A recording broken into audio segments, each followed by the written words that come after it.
Halo teman-teman, balik lagi bersama gue Faisal di Alternativa Project. Di video kali ini gue akan membahas tentang persamaan garis, tapi contoh soalnya ya, sesuai dengan janji gue di video sebelumnya. Ya, setelah gue menjelaskan macam-macam konsep dalam persamaan garis ya, mulai dari menyusunnya gitu ya, menyusun bentuk umum persamaan garis gitu ya. Terus juga mengubah dari grafik menjadi persamaan garis, menentukan gradien, dan juga menentukan persamaan garis baru yang saling sejajar ataupun tegak lurus gitu ya. Nah, di video ini udah ada contoh soal ya, mana ini tuh gue ambil dari SAT gitu ya. SAT itu semacam seleksi nasional mungkin ya, seleksi nasional di Amerika untuk masuk perguruan tinggi negeri gitu. Nah, ya, kita mulai dari contoh yang pertama langsung aja ya. Nah, kita lihat the relationship between ya the monthly rental price sorry, kebalik ini kayaknya ya. Gue harus tuker dulu kayaknya salah. Ini gue salah ambil SS-an soal. Kita ambil soalnya. Nah, ini maksudnya. Nah. Ya, sorry. Ya, kita pakai yang ini. Ya, jadi ada persamaan garis ya. Min 2x plus 3y sama dengan 6 gitu ya.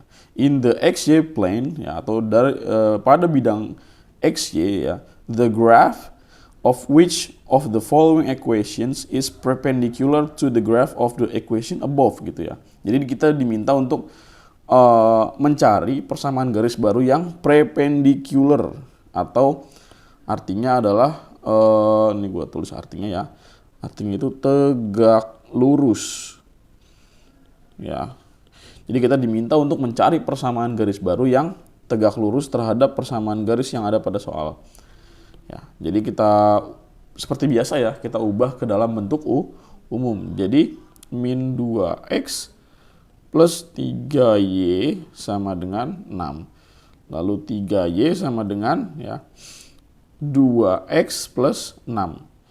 Lalu y sama dengan ya, 2x per 3 ya, ditambah 6. Maka kita bisa mendapatkan nilai M1-nya ya.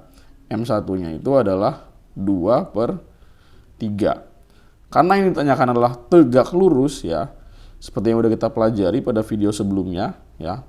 Jadi M1 ya dikali M2 sama dengan minus 1.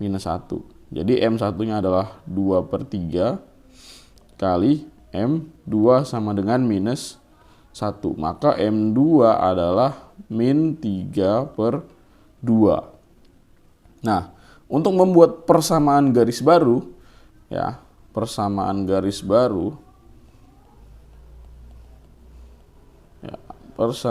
baru yaitu y ya min y1 sama dengan m dikali x min x1 gitu ya. Jadi y dikurang ya y1. Oh ya, sorry.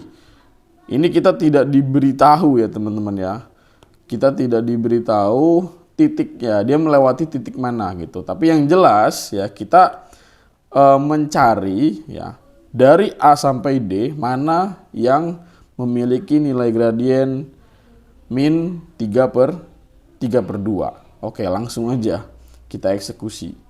Ya, kita lihat yang A. A kalau kita ubah ke bentuk umum jadinya 2y sama dengan min 3x plus 6. Atau y sama dengan min 3 per 2x plus 6 per 2. Oh, langsung dapat kita jawabannya yang A gitu ya. Jadi di antara A sampai D yang memiliki gradien minus 3 per 2 adalah yang A. Coba kita lihat opsi B. Opsi B itu kalau kita ubah jadi bentuk umum jadinya 4y sama dengan min 3x ya plus 6. Jadinya y sama dengan min 3 per 4x plus 6. Ya min 3 per 4. Salah berarti ya. Jadi opsi yang tepat adalah yang A. Nah, lanjut nomor 2 ya. Opsi yang kedua ya. Ini soal cerita teman-teman. Seperti yang udah gue sampaikan di video sebelumnya bahwa persamaan garis ini sangat aplikatif gitu ya. Maksudnya bukan berarti matematika yang lain tidak bisa diaplikasikan, bisa gitu ya. Tapi yang paling sering digunakan pada disiplin ilmu yang lain, seperti misalnya fisika, ekonomi gitu ya, yaitu persamaan garis. Kita lihat. Ya, jadi di sini ada perusahaan ya, grup perusahaan ya, Townsend Realty Group Investment. Jadi ini investasi dari sebuah grup perusahaan bernama Townsend Realty gitu ya. Jadi dia punya properti gitu ya di 5 tempat ya. Ada 5 alamat gitu ya. Clearwater Land, Driftwood Drive, Edgemont Street, Glenview Street, dan Hamilton Circle gitu ya. Nah, di sini ya di kolom kedua ya itu ada data purchase price. Jadi di sini harga belinya. Ya, jadi tiap properti punya harga beli masing-masing gitu. Dari 128.000 sampai yang paling bawah tuh Hamilton Circle itu 450.000. Dia yang paling mahal harga belinya. Lalu kalau mau disewa ya itu harga per bulannya ya adalah 950, 1.310 dolar gitu ya, dalam dolar gitu ya, dan sampai yang Hamilton itu 3.365 ya. Dia memiliki harga sewa yang paling mahal. Kita lihat, the Townsend Realty Group invested in the 5 different properties listed in the table above. The table shows the amount in dollars the company paid for each property and the corresponding monthly rental price in dollars ya. The company charges for the property at each of the 5 location gitu ya. Jadi dia punya 5 properti yang berbeda yang ditulis di tabel gitu ya. Dan ditunjukkan pada tabel di atas gitu ya. Amount ya, keseluruhan dalam dolar ya. Yang perusahaan bayar gitu ya. Nah, and the corresponding monthly rental price, dan berhubungan dengan biaya bulanan kalau misalkan mau disewa gitu ya. Dalam dolar. Nah, perusahaan mengenakan biaya segitu ya. Gitu. Biayanya udah ada di tabel ini. Lalu di bawahnya kita lihat pertanyaannya. The relationship between the monthly rental price, jadi hubungan antara harga sewa per bulan ya dalam bentuk R, ditulis dalam bentuk R ya, in dollars, and the properties purchase price P ya. Jadi di sini P dalam bentuk P gitu ya, harga belinya ya. In thousands of dollars gitu ya. Jadi dia dalam ribuan dolar. Jadi yang dalam bentuk ribuan itu kita abaikan 0 ribunya gitu ya. Jadi ya untuk mempermudah perhitungan mungkin ya, biar nolnya nggak terlalu banyak. Can be represented by a linear function. Nah, di sini kenapa di sini kita bisa mengklasifikasikan bahwa ini tuh soal persamaan garis? Karena di sini ada hubungan linear atau fungsi linear. Jadi hubungan antara P dan R itu diwakili oleh fungsi linear. Which of the following functions represents the relationship? Jadi kita diminta untuk mencari persamaan garisnya. Ya. Nah, kalau misalkan kita gambar teman-teman ya, kita visualisasikan ya hubungan P dengan R itu jadinya seperti ini. Gitu ya. Jadi di sini adalah P dan di sini R gitu ya. Misalkan ada grafiknya seperti ini katakanlah kayak gitu. Nah, intinya kita diminta untuk mencari persamaan garis ya yang menghubungkan antara P dan R. Nah, ya. Kita bisa teman-teman ya memilih ya mau pakai yang mana. Ya, di sini gua menggunakan yang mana ya? Yang kecil-kecil aja kali ya, yang angkanya nggak terlalu besar gitu ya. Jadi di sini P itu kan purchase tadi sumbu Y ya teman-teman ya. Ini sumbu Y gitu. Dan ini sumbu X.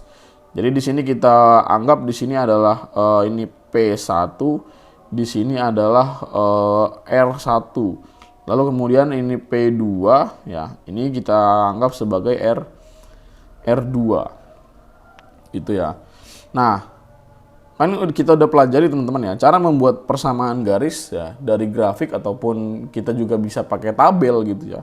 Itu adalah ya Y min Y1 per Y2 min Y1 sama dengan ya X min X1 per X2 min X1. Nah, tapi berhubung di sini sumbu Y-nya itu adalah P dan sumbu X-nya adalah R, jadi kita bisa ubah ya dari X-Y menjadi dalam bentuk PR gitu ya. Jadi di sini P min P1 per P2 min P1 sama dengan R min R1 per R2 min R1.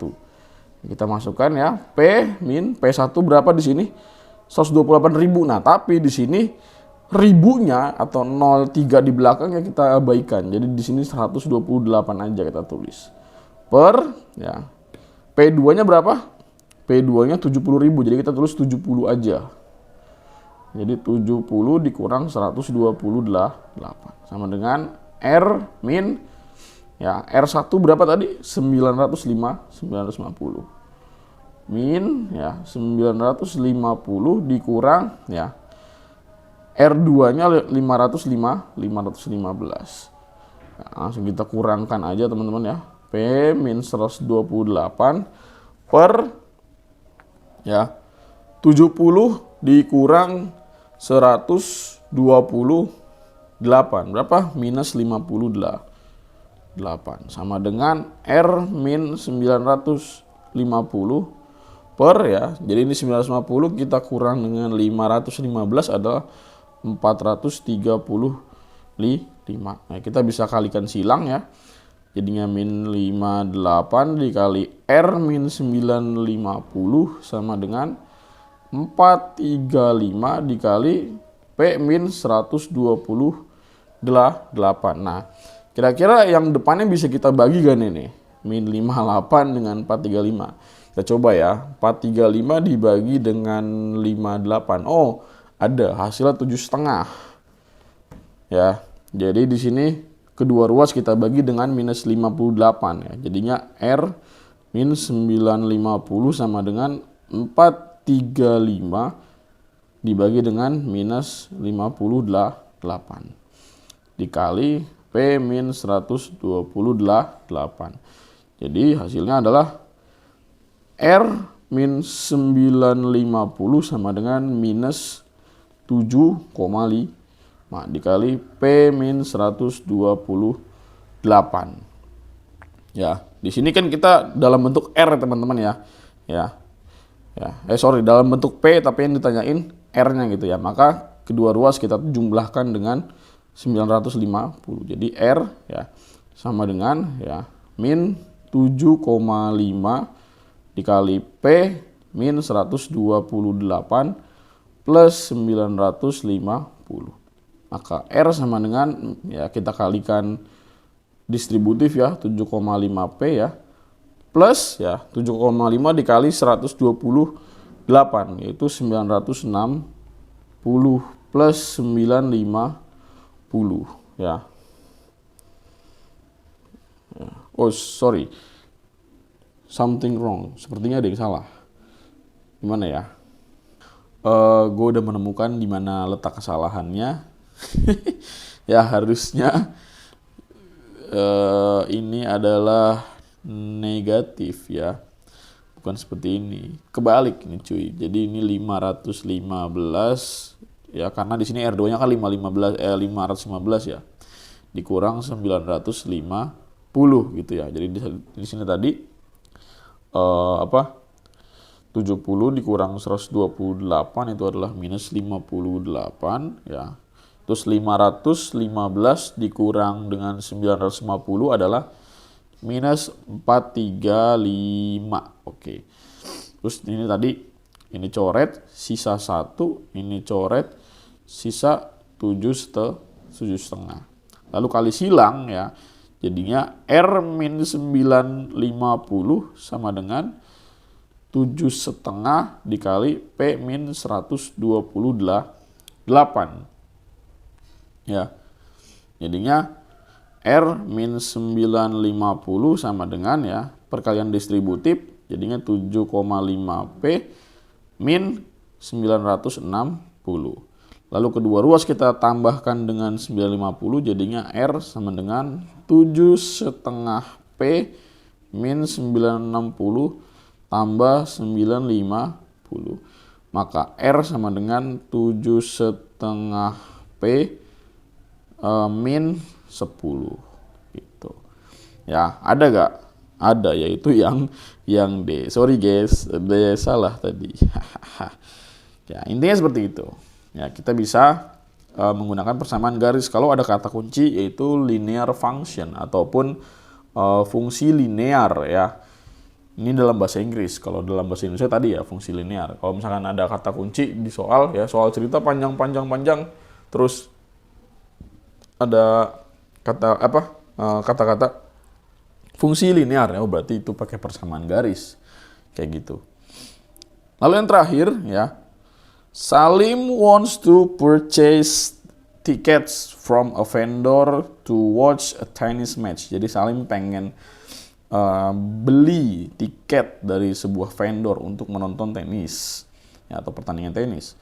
Lalu kemudian di sini vendor charges a one-time service fee for processing the purchase of the ticket. Jadi vendor ini mengenakan biaya admin ya, satu kali tapi ya. Karena di sini ada keterangan one time ya, one time. Jadi si vendor mengenakan satu kali biaya admin ya untuk pembelian tiket. Ya. Nah, terus di sini the equation T equals 15N plus 12 represents the total amount T. In dollars, Salim will pay for N tickets. And the question is, what does 12 represent in the equation? Ya, jadi di sini kita diminta untuk mencari tahu 12 ini pada persamaan itu tuh apa artinya. Ya, jadi kan bentuk umum persamaan garis itu adalah Y sama dengan MX plus C ya teman-teman ya. Jadi di sini Y ya sumbu Y ya gitu kan. M itu gradien. Ya, dan X itu adalah sumbu X gitu ya, atau si variabel X-nya gitu ya. Sama seperti Y, ya ini variabel. Dan C-nya adalah konstanta. Ya. Ya, kemudian kalau misalkan bentuknya yang diminta soal itu adalah T sama dengan 15N plus 12. Ya, ini apa maksudnya? Ya, kita baca lagi di soal. T ya, itu tadi mewakili apa? Represents the total amount of T. T itu adalah biaya keseluruhan ya. Biaya ya admin plus ya seluruh tiket yang dibeli.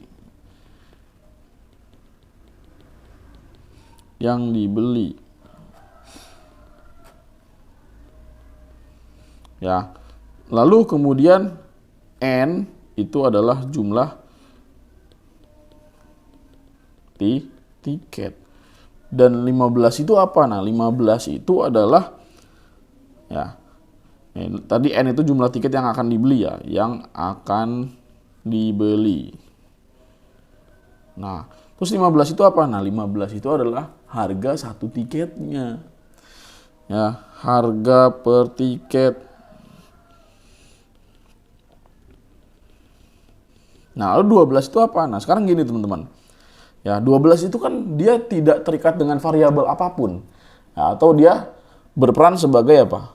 Konstanta. Ya, konstan, nilainya selalu bertambah. Nilai selalu tetap, tidak bertambah, tidak bergantung pada variabel apapun. Jadi seandainya 15N ini tidak ada, maka persamaannya hanya berupa T sama dengan 12. Artinya 12 ini fix. Ya, biaya fix. Biaya fix itu apa ya? Berarti ini adalah biaya adminnya. Ya, biaya adminnya. Atau, bukan biaya admin, tapi total biaya yang harus dia keluarkan untuk satu kali beli gitu kan. Nggak peduli tiket yang dibeli sama si Salim gitu ya berapa. Maka tanpa adanya 15N maka T sama dengan 12 atau biaya yang dikeluarkan oleh Salim adalah 12 dolar. Nah, berhubung si Salim dibilang di sini adalah ingin membeli tiket sejumlah N gitu ya, sejumlah N ya, dengan 15 adalah harga per tiketnya, maka nanti 12 ya atau biaya ininya ya biaya adminnya gitu ya, ditambah dengan 15 N. 15 itu biaya per tiketnya dan N adalah tadi di sini mewakili apa? Jumlah tiket yang akan dibeli sisa Salim. Itu. Maka jawaban yang tepat ya adalah kita lihat coba yang A. The price of one ticket in dollars itu 15 tadi ya harga satu tiketnya. Nah, terus B adalah apa? The amount of service fee atau biaya admin, seluruh biaya admin gitu ya dalam dolar ya. Gitu. Jadi jawabannya yang B. Kita coba yang C. The total amount in dollars Salim will pay for one ticket. Total amount berarti keseluruhan gitu ya. Keseluruhan dalam dolar Salim akan membayar satu tiket. Ya, lagi-lagi ini salah yang C karena yang C itu hanya menjelaskan lebih detail harga satu tiketnya gitu ya. Padahal di sini udah jelas bahwa dia itu 15 dan diperjelas juga di opsi A gitu ya. Price of one ticket dalam dolar itu berapa. Terus yang D, the total amount in dollars Salim will pay for any number of tickets. Any number tuh berarti kan lebih dari satu ya. Lebih dari satu tiket, sedangkan lebih dari satu tiket tuh udah diwakili oleh T ya. Jadi opsi D salah. Maka yang paling benar adalah yang B gitu. Oke? Ya, sekian pembahasan soal persamaan garis ya dari gua ya.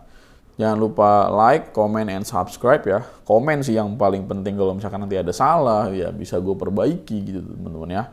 Atau misalkan kalian ada pertanyaan, kekeliruan ya silakan drop di kolom komentar. Ya. Sekian dari gue untuk video kali ini. Ya, next kita akan membahas tentang pertidaksamaan. Ya, lanjut dari pertidaksamaan linear satu variabel ya. Habis ini kita ke dua variabel dan program linear. Oke, jangan lupa dukung terus Alternativa Project ya sebagai wadah atau platform yang berusaha untuk mewujudkan pendidikan yang inklusif di Indonesia. Oke, selamat belajar.